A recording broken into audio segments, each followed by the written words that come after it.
সবুজে ঘেরা এই পেঁপে বাগানই ছিল কৃষক আব্দুল আওয়ালের বড় স্বপ্নের জায়গা। বেশি ফলন, ভালো দাম আর বড় লাভের আশায় চলতি মৌসুমে রাজশাহীর বাঘা উপজেলায় চকরাজাপুর ইউনিয়নে চর কালিদাসখালী মাঠে প্রায় ৩২ বিঘা জমি লিজ নেন তিনি। প্রায় ৮ মাস আগে মোহনপুর উপজেলায় কসিমউদ্দিন নামে এক নার্সারি ব্যবসায়ীর কাছ থেকে ১০,৪০০টি পেঁপে চারা কেনেন আব্দুল আওয়াল। তার দাবি, টপ লেডি, শাহী বাবু ও হাজারি সহ উচ্চ ফলনশীল জাতের চারা দেওয়ার কথা থাকলেও জমিতে রোপণের পর দেখা যায় গাছগুলোর স্বাভাবিক বৃদ্ধি হচ্ছে না। এটা ৩২ বিঘি জমির উপর আমি রোপণ করেছি। কিছু পিপি কাটে আমি আমাদের ঢাকা মোকামে দিয়ে বেড়াইছি।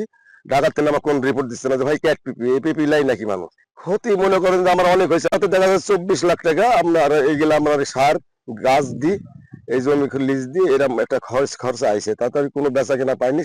প্রতিটি চারা ২৫ টাকা দরে কিনতে শুধু চারাতেই খরচ হয়েছে ২,৬০,০০০ টাকা।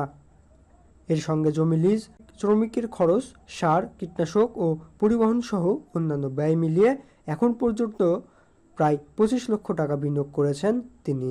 কিন্তু প্রত্যাশিত ফলনের বদলে অনেক গাছই হয়ে গেছে রোগা ও দুর্বল। আর যেসব গাছের ফল ধরেছে সেগুলোও আকারের তুলনায় অনেক ছোট বলে অভিযোগ করেছেন কৃষক। ক্ষতির পরিমাণ কমাতে এরই মধ্যে প্রায় অর্ধেক বাগানের গাছ কেটে ফেলতে বাধ্য হয়েছেন কৃষক আব্দুল আওয়াল। মাঠে কাজ করা শ্রমিকরা বলেন, এপিপিটা ধরেন ৮ মাস হয়ে গেল, কারণ এখন এটা তো মনে করছে যে গাছেরই সমস্যা, হাতের সমস্যা। দেখাশোনা করেন প্রতিদিন? প্রতিদিন একবারে অলরেডি ২৪ ঘন্টা এরকম গাছ কাটি ফেলছি, দেখছেন না, ফসা করে দিছি। আর যা আছে সবই তো ছবি তুলছেন, সবই একই রকম। চারা বিক্রির সময় দেওয়া ক্যাশ মেমো নিয়েও প্রশ্ন তুলেছেন কৃষক। তার অভিযোগ, বাগমারার একতা নার্সারি মালিক হাজী ওহিদুল ইসলামের নামে একটি ক্যাশ মেমো দেওয়া হয়। তবে বিষয়টি জানাজানি হওয়ার পরে সেই নাম্বারে কল দিলে বন্ধ দেখায়। আব্দুল আওয়াল একা নন, একই ব্যক্তির কাছ থেকে পেঁপের চারা কিনে ক্ষতিগ্রস্ত হয়েছেন স্থানীয় আরও কয়েকজন কৃষক। তবে তারা তুলনামূলক কম জমিতে চাষ করায় ক্ষতির পরিমাণও কম বলে জানা গেছে। কৃষকদের অভিযোগ, চারা সরবরাহের সঙ্গে কাসিম উদ্দিনের পাশাপাশি পবা উপজেলার পিয়ার আলী ও হৃদয় নামেরও ২ জন ব্যক্তি সম্পূর্ণভাবে জড়িত আছেন। আছে ও খারাপ লাগছে তো আমার দেখতে। আমি নিজে সহকার জগতে ভাইকে আমি দিছি, ভালো না হলে তো আমাকেও খারাপ লাগছে যে ভাই এত বড় সর্বনাশ ভাইয়ারি করে দিল। হাজি সাহেব আমার সাথে কথা বললো, আমি হাজি মানুষ, আমি ভালো মানুষ, এই সে করে তো একটা তো জাতের পেঁপে হয়নি।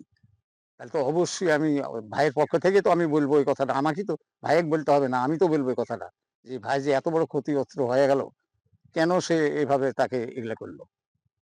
চাবো যে এই ভাই সুষ্ঠু তার কিছু এই যে ক্ষতিপূরণ ব্যাপারে অন্তত এই কিছু কিছু মানে কি যেটা যেটা ন্যায্য জিনিস সেটা ন্যায্যভাবে সেটা তার নিজ পাওনাটা যেন পাই। এ বিষয়ে উপজেলা কৃষি কর্মকর্তা অতিরিক্ত দায়িত্ব নুসরাত জাহান বলেন, হোসেন উনি একটি অভিযোগ নিয়ে আসছেন যে ওনার ৩২ বিঘা পেঁপের জমিতে যে গাছ লাগানো হয়েছে সেটি আসলে মানসম্পন্ন নয়। গাছের পাতা ফুরিয়ে গিয়েছে এবং ফলগুলো উনি যে ছবিটি দেখিয়েছেন বা ভিডিওটি দেখেছেন ওটা মানে ফলগুলো বেশ ছোট ছোট এবং প্রোগ্রাম দেখেই বোঝা মারা উপজেলা থেকে। তো এ ব্যাপারে আমি সরজমিনে পরিদর্শন করে দেখব সার্বিক পরিস্থিতি। কৃষকের দাবি, উচ্চ ফলনশীল জাতের কথা বলে যদি সত্যিই ভিন্ন ও নিম্নমানের চারা সরবরাহ করা হয়ে থাকে তাহলে বিষয়টি তদন্ত করে দোষীদের বিরুদ্ধে ব্যবস্থা নেওয়া হোক।